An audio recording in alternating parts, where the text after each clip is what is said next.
have you accepted, and then you're good to go. There Boom! it is. Come on. There it is. I know There it is. there he goes, the urban black vegan, y'all. Let's do them. Yeah, it's gonna get tight. Yeah. How you doing today, brother? Right, Can you hear us? Yeah, I hear you guys. Let's see. Let me get the. Yeah, turn it up. There you go. Can you hear us? Yes, yes. Okay. Man, it's good to see you, brother. How you doing over there on the East Coast? I'm good. I'm good. I am good. It's 5 o'clock here in Philly. It's 5 o'clock in Philly right now? Yep. It's all good. Okay, that's what's up. So, we have the boy Broccoli Wonder, right? Do your intro. The Broccoli Boy Wonder. Right. Urban Black Vegan, and then I just use the whole Urban Black Vegan is what I go by. The Broccoli Boy Wonder is just like for fun, but your alter ego. Yeah. So, man, I mean, you're doing an amazing thing. I love the series that you have on IG. I think that's where I first seen what you had going on. Doing so many things where you're educating our community on, you know, the health benefits of becoming plant-based or becoming vegan. What made you get into the lifestyle? Well, this is going on my 8th year being vegan. So 8 years ago, I was diabetic, fat, overweight, sick, on all kind of medication, just couldn't run a mile, couldn't do anything, looked horribly, felt horrible. And I decided to change my life after I watched a documentary called Fat, Sick, and Nearly Dead. So after I watched that documentary, I fasted for 30 days, just juice, lost 30 pounds, was able to do a push-up. My bad. I was able to do a push-up. And after that, I was like, yo, I can do this. And I haven't looked back since. We got you upside down. You got to flip the camera back around. Okay, hold on, let me fix this. Yeah. All right, I'm good now. There it is. So how was that? How was that 30-day juice fast that you did? What was your experience when you did that? Yo, what I tell people is that when the mind is like where it needs to be, because I've tried to lose weight before, but when your mind is in the right place, it was like, it wasn't hard, because at that point I was like, yo, I'm about this life now. I was seeing results, and that's another motivator. When you start to see results, you start to feel a little better. And then before you know it, after the end of 30 days, I said, I didn't even call it vegan. I just said, I'm just going to do this juice thing for 30 days. And then after that, I was like, yeah, I can do this. And then I found out like, oh, this is a whole vegan type situation. And then I just started to dive really deep into it. And then I decided to share what was happening to me with other people. And the rest is history. And here I am today, just trying to help my community. So you were saying that you were a diabetic at that time, right? Yes. So how did you maintain your blood sugar levels when you were strictly juicing at that particular point? Was it hard to maintain your insulin levels? No, not really, because I was juicing, but I was also, it wasn't just fruits and vegetables. It was fruits, vegetables.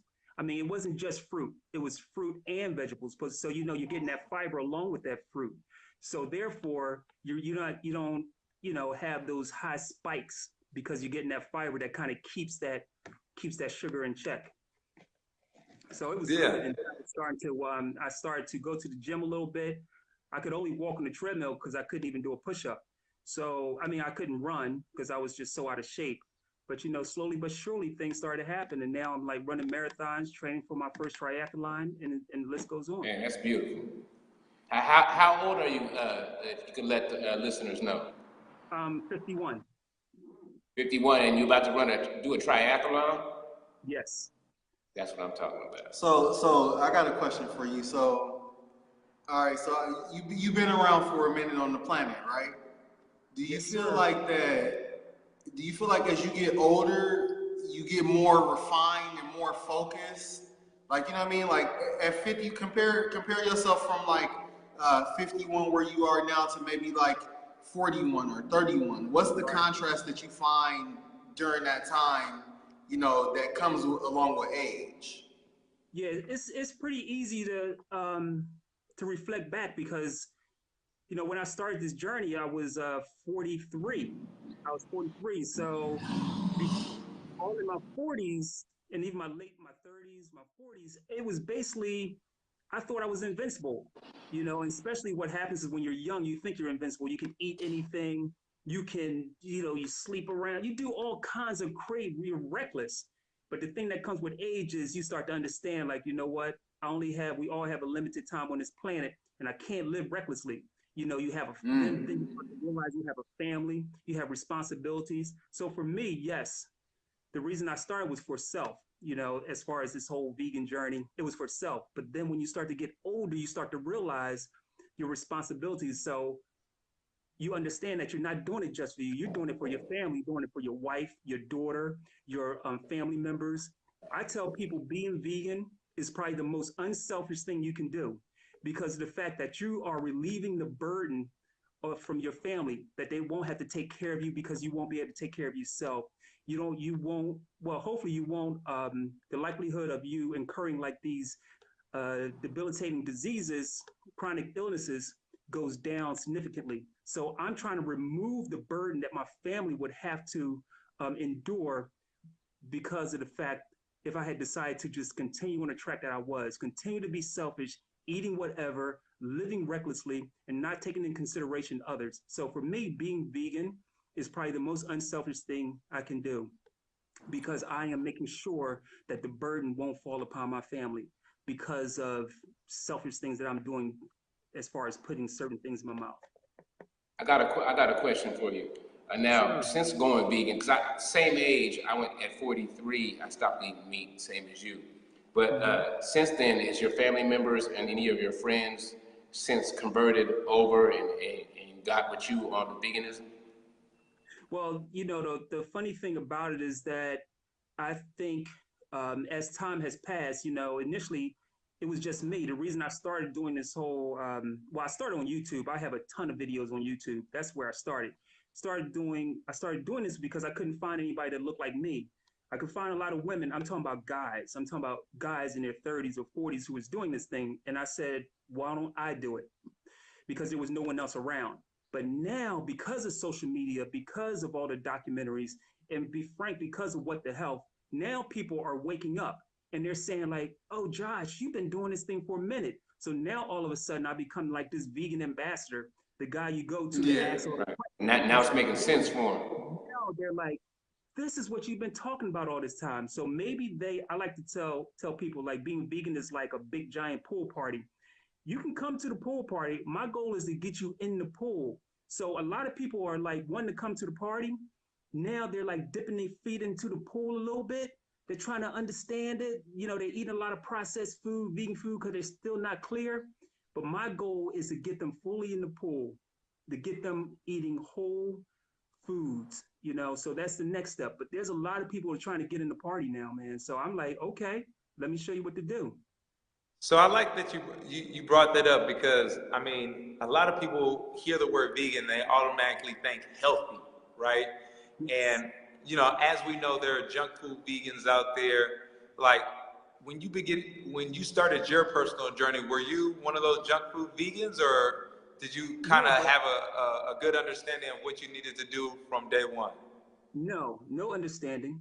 No understanding. All I knew was I was not going to eat meat, fish, dairy, or eggs. I knew that. So, of course, like many others, I went right to the frozen food section of my Target or vegan thing there was. So at the time it was, and then I found out Morningstar wasn't even vegan, or certain Morningstars are vegan. And then Gardein, I was on that. And then I started to educate myself and understand, especially when I saw on my journey, I said, man, I'm plateauing. Why am I at this plateau? I can't lose anymore. I want to do better. I want to run more than 5 miles a day. I want to run 7. What can I do? I started reading these ingredients. I said, yo, I don't need this salt. Yo, this is way too much salt. Or I would say, yo, I don't need all this oil. Matter of fact, I don't need any oil at all. And then it just I definitely tell people, if that's where you're going to start, that's fine. But just don't stay there. You have to keep progressing. I tell people like there's levels to this thing. Like you can start there, but you don't want to be an unhealthy, overweight vegan. And I have a show I do every Monday night on Facebook. I talk about unhealthy, overweight, fat vegans. Yeah. We keep continuing So, so are you currently at like that raw stage? Are you eating completely raw, or where are you at? as you were, but you're still unhealthy. You're still overweight. It's still a problem. And so my angle with trying to advocate for this lifestyle is not to show the latest veggie burger, not to show the latest Gardein, whatever. That's not my twist. My thing is all about being a healthy, fitness focused, fiber first vegan. That's my twist. So it sounds like you like to educate people on a whole foods plant-based diet. Does that sound about right? Oh, absolutely. And but you know what? I don't try to put down the people who aren't there because I know it's a journey and it's a process. And I Yeah. know that, I understand that. But see, you need someone in your ear, and that's me, to say, yo, yeah, okay, you ate that, whatever that Frankenstein burger is, the incredible burger. I don't even know what the name of that, whatever that is. I said, okay, you're eating that, but okay, we need to really get off of that. You know, okay for now, but let's not stay there. You know what I'm Yeah. saying?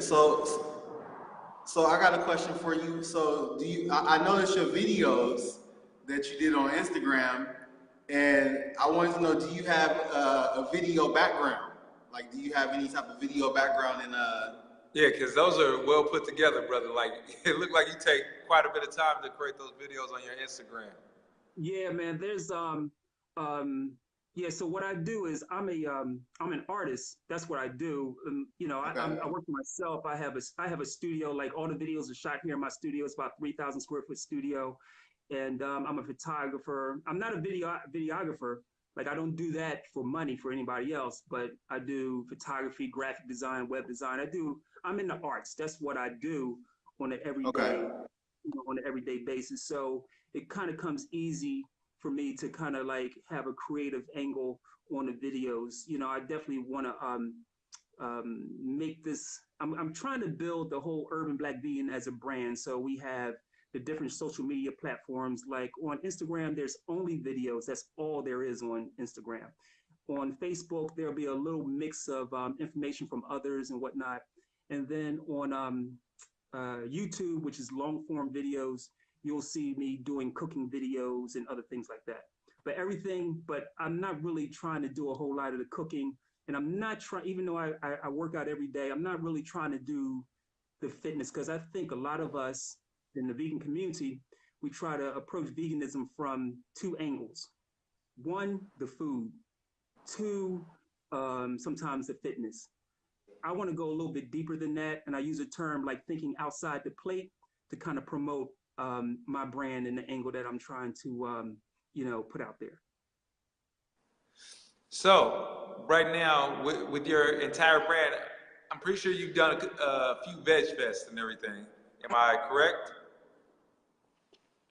I have a whole, my thing, I have a love-hate relationship with Veg Fest. I've done a few, Yeah. like a Black Veg Fest in New York, and I've done a few. I've gone to a few, but I'm not a huge fan because once again, I am a health first vegan. Health first. Yeah.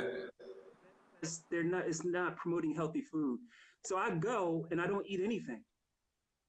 Yeah, because they have all the mainstream Okay. products Yeah, over there that they're trying to get people to convert over to. Yeah, I don't. Yeah, that's good for people who are just starting. But I'm not going to eat. I'm not going to eat French fries. I don't eat French fries. I know they're vegan. Right. I don't. I'm not even. I don't even eat anything. And I've gotten to this point. I don't even eat anything that has oil in it. So I'm not. I'm just there, but I'm not really a big fan. Now, And as far as usually, your veganism goes, yeah. does it have anything to do with the compassionate side of it in the animals, or it's just Oh, strictly your absolutely. health? Absolutely, absolutely. Now, for me, I'll be real. Initially, when I started, it started as, I just want to get healthy. I don't, I don't want to eat animals. So it's very self-centered, this whole vegan thing, very selfish focus. It's like all about me. What can I do to get better? And then as you evolve, and I truly believe when you take on this here whole vegan journey, it kind of opens your eyes to see even more. I think it's a level of clarity that kind of like falls upon you. And then before you know it, you understand that it's not just about you. And it's about the environment. It's about the animals. It's about being kind to all living forms, That's right. regardless if it's an animal. I mean, not regardless if it's an animal, including the animals, the water, the air, the land, everything. It is having a sister who's out of Chicago. I started a new Facebook group called Vegans Who Meditate, and then she breathe. It's about recognizing and realizing the breath in every breath. So I'm trying to incorporate meditation into my daily to kind of recognize and appreciate every breath that I take. And so Yeah, that kind of goes aligned with Monk and his journey with the meditation. I don't know if you've ever heard his backstory on how meditation actually got him into the vegan lifestyle. He didn't even know what a vegan was at first. Oh wow. Yeah, Oh, wow. yeah. We'll have to connect. I'll have to tell you a little bit more about it. But I made the connection first with all life, and then stopped eating meat. Didn't know why. I was asked a question, and then after trying to, how do I eat now? Doing research, finding out the information after, right? So I was downloaded with the information, and then went and seen it in books instead of the opposite, where you see something and then you just act on what you see. Something inside of me made me help me make the decision before knowing any outwardly knowledge. And then I learned about factory farming and what it does to your body and everything after the fact. So it's kind of reversed. My situation was kind of reversed. Starting with meditation because I didn't know what to do because I was killing myself. You know what I'm saying? With my lifestyle. So I sat down and meditated. A few years into it, I started making a connection and started shifting. And that's why I'm a vegan today.